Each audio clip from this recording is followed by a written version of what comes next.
कधीच नाही चुकणार तुमचे फेवरेट टीव्ही शोज झी5 सोबत, तेही एकदम फ्री। ज्या आईने मला इतका जीव लावला ती मला मारणार आहे का? तर ती राक्षस आहे, विरोचक आहे म्हणून।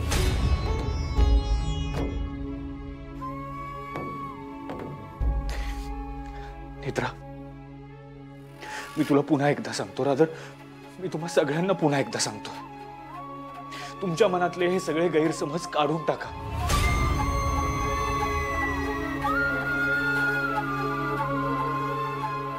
साहेब, आम्हाला माहिती आहे हे सत्य पचवणं तुमच्यासाठी खूप अवघड आहे, पण साहेब हेच सत्य आहे। खरंच रुपालीबाई साहेबांना तुम्हाला मारायचंय, त्या विरोचक आहेत, त्यांना सूड घ्यायचा आहे तुमचा। Netra, enough enough enough.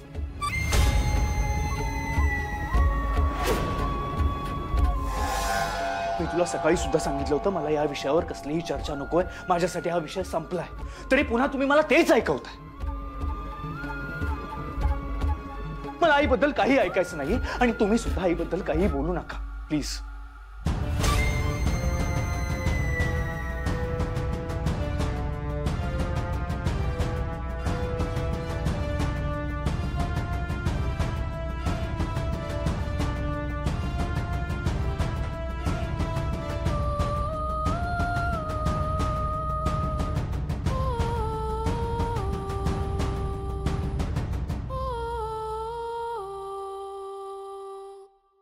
तुझ्याकरता खूप मोठा धक्का आहे।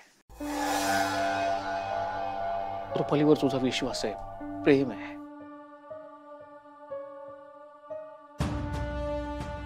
पण म्हणून सत्य तर बदलणार नाहीये ना।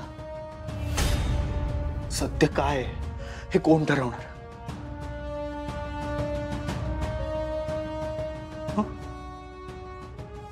तू ये, बस बस बस।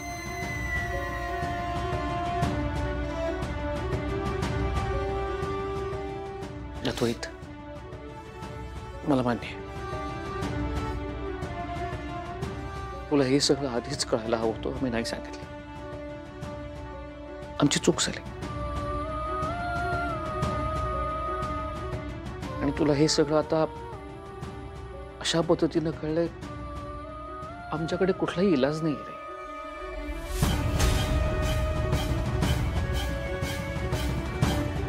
म्हणून म्हणतो ऐक बाबा, मी शेवटचं सांगतोय, मला काही ऐकायचं नाही आता। आणि नेत्रा, तू सुद्धा आता हे सगळं बंद करायचंस। आईला यातलं काहीही कळता कामा नये। आणि नेत्रा, या बाबतीत तू सुद्धा आता पुढे काही करणार नाहीयेस। साहेब, तुम्हाला माहिती आहे ना, जे काही घडलंय, जे घडतंय, यापुढे जे काही घडणार आहे ते सगळं आम्ही नाही ठरवलंय, सगळं देवी आई ठरवते। मग जाऊन सांग तुझ्या देवी आईला, माझ्यासाठी देवी माझी आई आहे आणि आई पुढे कोणाचंही काही ऐकून घेणार नाहीये मी, तुझ्या देवी आईचं सुद्धा नाही।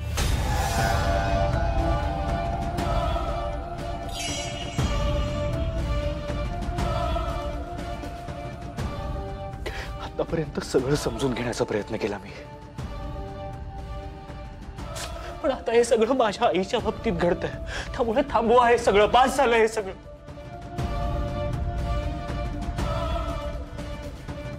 नेत्रा, तुझ्यावरचा मृत्यूयोग टळलाय हेच माझ्यासाठी खूप आहे, हे सगळं थांबवा। ते पंचपेटिकेचं रहस्य वगैरे सगळं बाजूला ठेवायचं आता।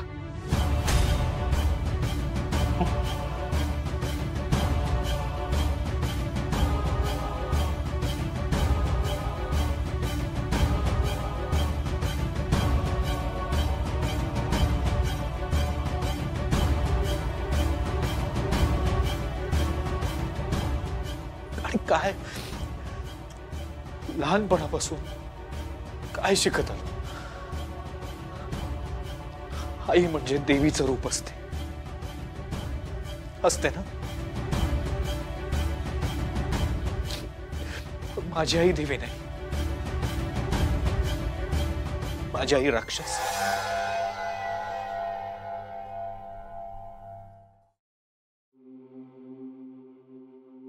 शांत हो तू, शांत हो आधी. ऐकतोयस का माझं?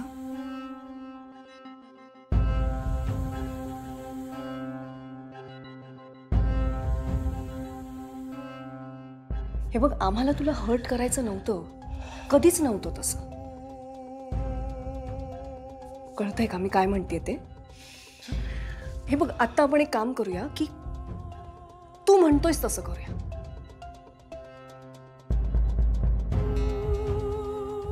थोड्या वेळासाठी आम्ही जे काही सांगितलं ते सगळं विसरून जा. आम्हीही विसरून जातो. थोड्या वेळासाठी तू हे विसर की तुझी आई राक्षस आहे का देवी आहे, ती गुन्हेगार आहे का निर्दोष आहे, सगळं विसरून जा. थोड्या वेळासाठी ती तुझी आई आहे हेही विसर.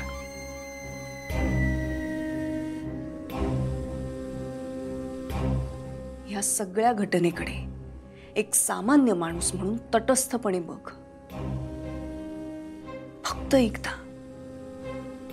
फक्त एकदा या घटनेकडे मनाची पाटी कोरी ठेवून बघ.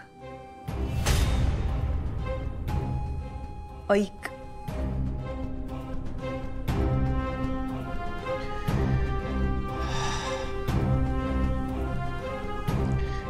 ठीक आहे.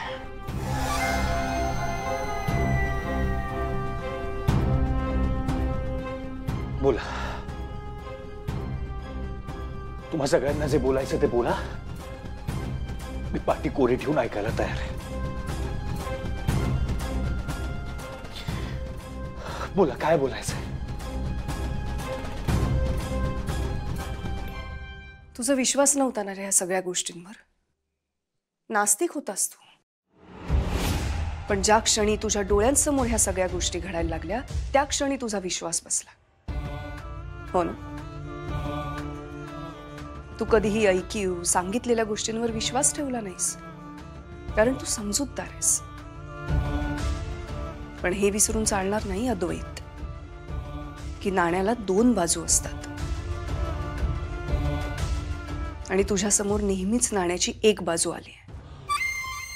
आणि जर सत्य जाणून घ्यायचं असेल तर नाण्याची दुसरी बाजू बघावीच लागेल. आणि ती बाजू बघितल्यावरच तुला कळेल सत्य काय, असत्य काय, योग्य काय आणि अयोग्य काय.